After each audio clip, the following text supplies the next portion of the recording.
my name is Jose Limani with Serve Fresh Media with It's About Time at the NSTA 14 here in Boston, Massachusetts. And we're interviewing a variety of different speakers here today, including Yvonne Spicer, who's going to let us know what she's working on, what brings her to this conference, and many more things. So, Yvonne, give us a little bit more detail about who are you and what do you do?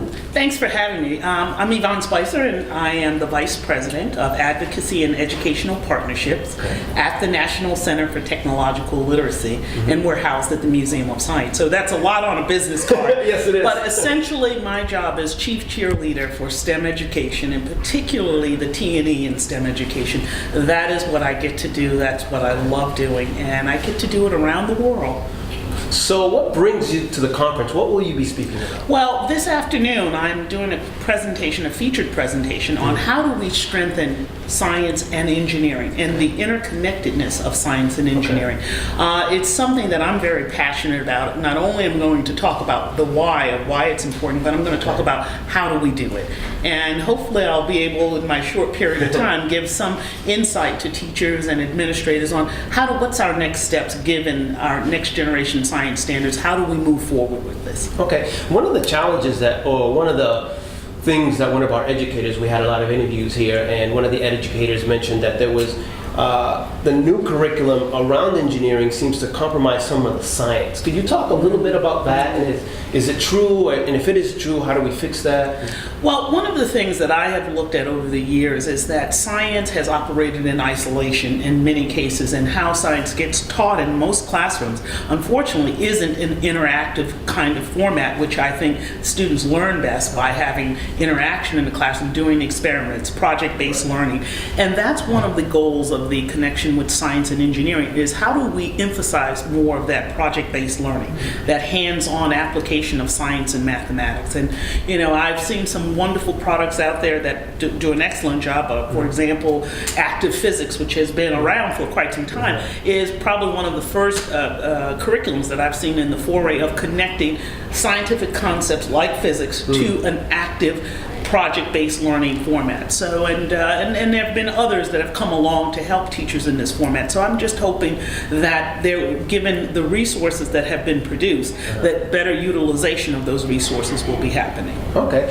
Could you also speak about women and girls in technology and sciences, and how we could best address that challenge, if you will?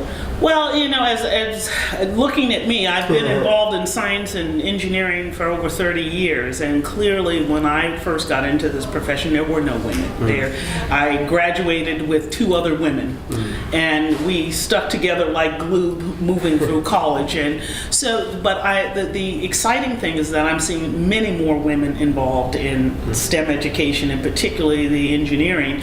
I'm feeling very encouraged that there is a deliberate effort to engage girls in hands-on projects that are something that they're interested in too. So that's the other thing, Science Club for Girls. I'm seeing a lot of programs that blossom that really focus on just getting more girls, and particularly girls that are underrepresented as well in programs. And that's something I do a lot of supporting locally and around the country, of looking at initiatives that are supporting young women and girls getting involved in STEM. So I think the situation is getting much better. Oh, that's good.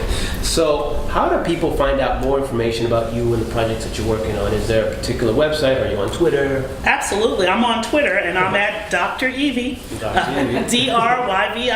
And also you can certainly visit our website, which is mos.org/NCTL, which will tell you a little bit about all of our programs that we offer through the National Center for Technological Literacy.